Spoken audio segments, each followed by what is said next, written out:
As-tu déjà remarqué à quel point le monde récompense ceux qui en disent peu mais voient tout, ceux qui, sous l'apparence de l'innocence, avancent avec une précision redoutable? On croit qu'ils dorment, mais ils veillent. On pense les dominer, mais c'est eux qui, patiemment, tirent les ficelles. Machiavel, ce maître de la stratégie humaine, l'avait compris bien avant nous. Il ne s'agit pas toujours de paraître fort, mais de savoir quand paraître faible. Il ne s'agit pas d'écraser bruyamment ses ennemis, mais de les laisser s'effondrer d'eux-mêmes, en croyant avoir gagné. C'est l'art du masque, l'art de feindre l'ignorance pour mieux régner. Dans un monde où chacun cherche à montrer qu'il sait, qu'il maîtrise, qu'il domine, celui qui choisit le doute, le silence, la lenteur, devient une énigme, et une énigme inquiète. L'homme qui ne se révèle pas effraie plus que celui qui attaque. Tu veux du pouvoir ? Alors arrête de prouver, arrête de briller, et commence à écouter, à observer, à laisser les autres penser qu'ils ont l'ascendant, car c'est là que tout commence. Machiavel écrivait « L'homme prudent doit être à la fois renard pour reconnaître les pièges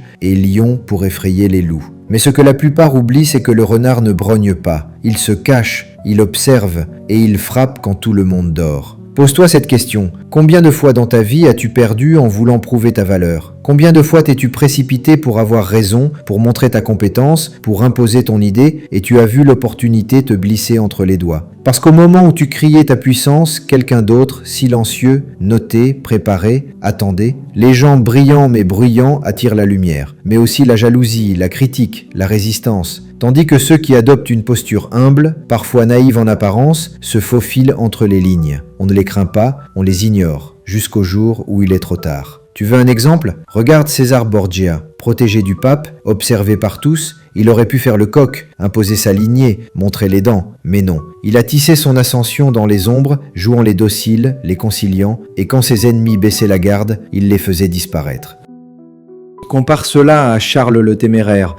Tout dans la démonstration, l'orgueil, le bruit, les armées, la certitude de son invincibilité, il voulait dominer.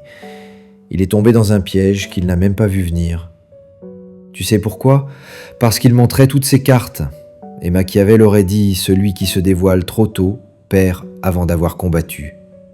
Dans ton quotidien, c'est pareil. Il y a cette collègue trop bavarde, ce manager qui adore s'écouter, cet ami qui veut toujours avoir raison, laisse-les parler, laisse-les croire. Pendant qu'il s'épuise à se montrer, toi, tu récoltes des indices. Tu deviens un miroir silencieux dans lequel il se dévoile sans même s'en rendre compte. L'ignorance feinte est un art.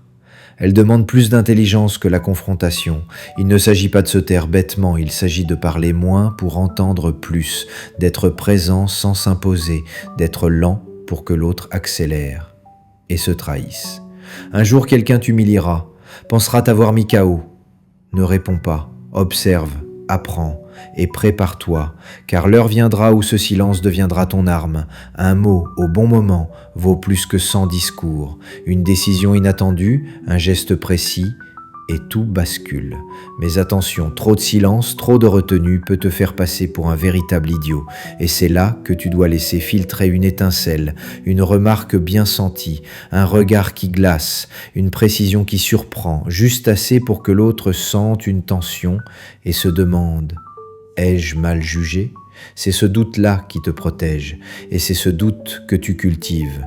Cléopâtre l'avait compris, elle n'a jamais combattu Jules César avec des armes, elle a combattu avec des silences, des regards, des jeux d'apparence. On croyait la tenir, elle possédait déjà les clés. Ce n'est pas sa force qui a fait plier César, mais sa faiblesse jouée, ses silences construits, et pendant qu'on la sous-estimait, elle consolidait son pouvoir. Tu veux encore un exemple ? Pense à Angela Merkel. À ses débuts, on la trouvait terne, sans éclat. Elle ne répondait pas aux attaques, elle semblait hésitante, presque invisible. Mais dans ce silence, elle calculait. Et quand elle agissait, c'était déjà trop tard pour ses adversaires. Compare cela à tous ceux qui se sont brûlés à trop vouloir briller. Sarkozy, Trump, Tapi, tous ont attiré la lumière. Mais la lumière attire aussi le feu. Trop de clarté et tu n'as plus nulle part où te cacher. Et toi, que veux-tu vraiment ? Du respect ? Du pouvoir ? Une ascension ? Alors apprends à devenir invisible. Pas effacé, invisible, présent mais insaisissable, souriant mais distant, lent mais méthodique, et surtout n'oublie jamais ceci.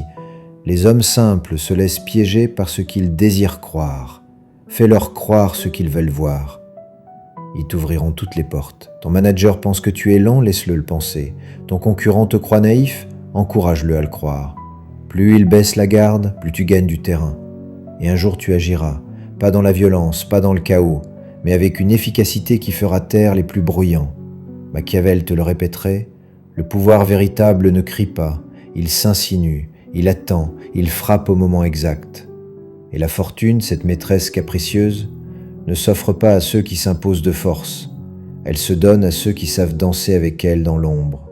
Alors retiens bien ceci, tu n'as pas besoin d'hurler pour être entendu, tu n'as pas besoin d'écraser pour dominer, tu as juste besoin de maîtriser ton masque, de rester calme pendant que les autres s'agitent, d'attendre pendant que les autres s'exposent, et le moment venu, de frapper, pas pour blesser, mais pour prendre ce qui t'appartient, silencieusement, stratégiquement, définitivement.